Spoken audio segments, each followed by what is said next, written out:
Time for homework help. This is day 2, week 1 in the second marking period, so let's get started. It says, Caitlin made 4 dresses with 7 yards of fabric. How many yards did she use on one dress?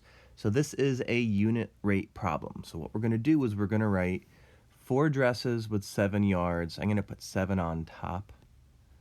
7 yards for 4 dresses. And we want to find out how many yards that she used for one dress. Now to go from 4 to 1, divide by itself, divide by 4. Then you do the same on top, 7 divided by 4, and you get 1.75 yards, which is your answer.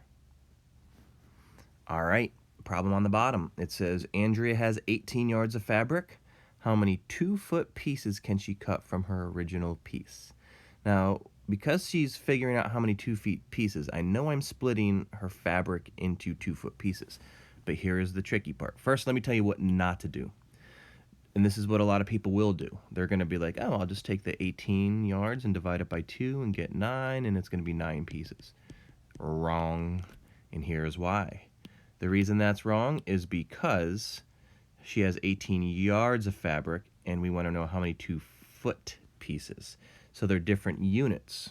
So what we're going to do is we're going to figure out how many feet are in 18 yards.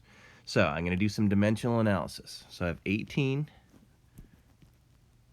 yards over 1. And then I'm going to take this down here. 1 yard equals 3 feet. Remember, the yards have to be diagonal from it. Bottom top is 3 feet. Okay? The only reducing is cancel out the yards. 18 times 3, you might have to do that off to the side, is 54. And 1 times 1 is 1. So 18 yards is 54 feet. Now, if we change this problem, Andrea has 54 feet of fabric. How many 2-foot pieces? Now I would take my 54 and divide by 2. And you are allowed to use a calculator on this, but it's not hard long division. So you get your answer, 27. So your answer is 27 pieces. All right, hope that helped. If you have any other questions, be ready to ask me in class. Thank you. Peace out.